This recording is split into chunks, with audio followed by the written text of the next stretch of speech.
Hello friends, स्वागत है आपका एक बार फिर से आपके अपने लीगल चैनल में। दोस्तों, आज की इस वीडियो में पति के एक प्रैक्टिकल प्रॉब्लम पर हम बात करने वाले हैं। केस चाहे डाइवोर्स का चल रहा है, चाहे मेंटेनेंस का चल रहा है, चाहे 498 का चल रहा है, चाहे मीडिएशन चल रही है, चाहे आप हाईकोर्ट में क्वेश्चन के लिए गए हैं, चाहे आपका सेक्शन 9 HM में चल रहा है। एक सबसे बड़ी दुविधा जो पति की होती है कि अगर मीडिएशन में, कोर्ट में या पुलिस में या हाईकोर्ट में कहीं ये पूछा गया कि क्या आप अपनी पत्नी के साथ रहना चाहते हैं या फिर आप अपनी पत्नी को वापस ले जाने को रेडी हैं, तो मेरा जवाब क्या होगा। अगर मैं हाँ बोलता हूं तो मुझे क्या क्या फायदे क्या नुकसान होंगे, और अगर मैं ना बोलता हूं तो मुझे क्या फायदे और क्या नुकसान होंगे। दोस्तों, आज बहुत विस्तार से मैं इस पर बात करने वाला हूं, तो बहुत सारे लोगों की ये दुविधा आज के इस वीडियो के बाद क्लियर होने वाली है। तो पहले हम बात करते हैं कि आप कोर्ट के अंदर जाते हैं, कोर्ट आपसे पूछती है क्या आप पत्नी को वापस ले जाने को रेडी हैं। कई सारे लोगों का ये कहना होता है कि साहब मैं ले जाने को तो रेडी हूं, लेकिन ये पहले जैसा व्यवहार ना करे, इस चीज को लिख के दे दे।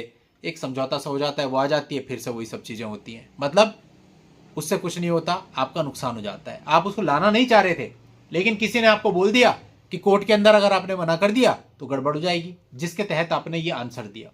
अब देखो, मैं आपको समझाता हूं ऐसे में आपको करना क्या है ताकि आपसे कोई मिस्टेक ना हो।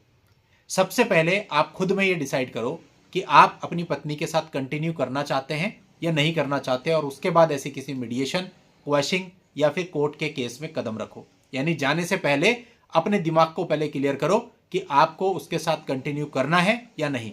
ऐसे ऐसे नहीं कि ऐसा होगा तो मैं कर लूंगा, ऐसा होगा तो मैं नहीं करूंगा, कंडीशनल नहीं, बिल्कुल स्ट्रेट फॉरवर्ड। कंटिन्यू करना है या कंटिन्यू नहीं करना है, यह चीज क्लियर होगी तभी आप कोर्ट में स्टैंड ले पाओगे।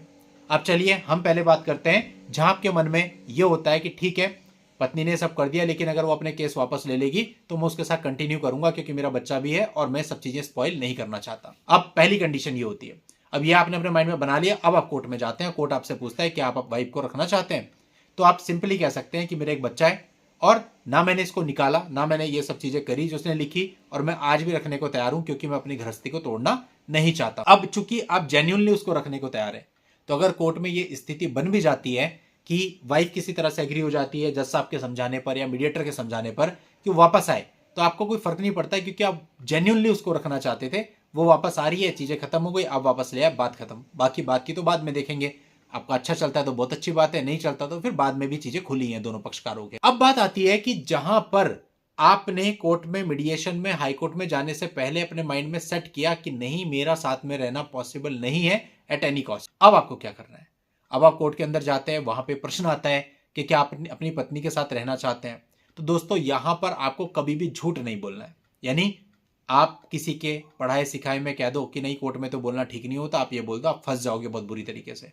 आपको सीधा कहना है, साहब आज के समय पे जो परिस्थितियां उत्पन्न हुई हैं, इन परिस्थितियों में मेरा इसके साथ रहना संभव नहीं है। साफ सीधी बात बोलो, कोई दिक्कत नहीं है। अगर आप ये बोलते हो कि हाँ मैं रखना चाहता हूं, यानी झूठ बोलते हो। अब अगर ऐसे में कोर्ट ने ये फरमान कर दिया कि ठीक है केस वापस लो, जाओ तुम इनके साथ, और वो जाने को रेडी हो गई, फिर ऐसे में आप फंस जाओगे।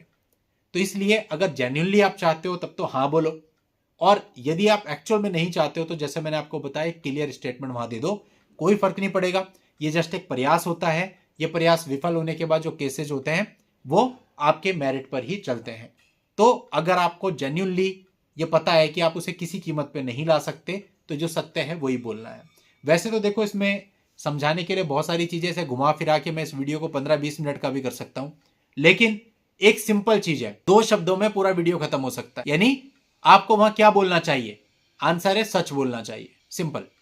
अगर रखना चाहते हो तो बोलो कि रखना चाहता हूं, और नहीं रखना चाहते हो तो सिंपल बोलो मेरा इसके साथ रहना आज की परिस्थितियों में संभव नहीं है, इतने केसेस चल रहे हैं, ये पॉसिबल नहीं हो पाएगा। अगर आप सिंपल बोल के चलोगे, सीधा बोल के चलोगे, हमेशा फायदे में रहोगे। चाहते कुछ हो, बोल कुछ रहे हो, लिख कुछ रहे हो, ऐसे में डेफिनेटली आगे जाके फंसोगे। और आधे से ज्यादा मामले ऐसे ही आते हैं जब पति कहता है मैं रखना नहीं चाहता, लेकिन मैंने सेक्शन 9 फाइल कर रखा है। मैं रखना नहीं चाहता था, पत्नी ने सेक्शन 9 फाइल कर दिया, मैंने जाके बोल दिया रखना चाहता हूं क्योंकि मुझे ऐसा गाइड किया गया था। उल्टे सीधे मामले, मतलब चाह कुछ रहे हैं, कर कुछ रहे हैं, बोल कुछ रहे हैं। जितने भी लोग फंस रहे हैं वो इसी वजह से फंस रहे हैं। अगर वो सीधा चले, स्ट्रेट फॉरवर्ड चले और कोई अल्टा पल्टी ना करें, तो चीजें खराब नहीं होती, बल्कि बहुत सिंपल रहती हैं, और सिंपल चीजों से निकलना आसान होता है। तो दोस्तों, उम्मीद करता हूं आपको पूरी बात समझ में आ गई होगी। आज की इस वीडियो में इतना ही। नेक्स्ट वीडियो में नई जानकारी के साथ मैं आपसे फिर मिलूंगा। तब तक के लिए goodbye and thank you for watching. Take care.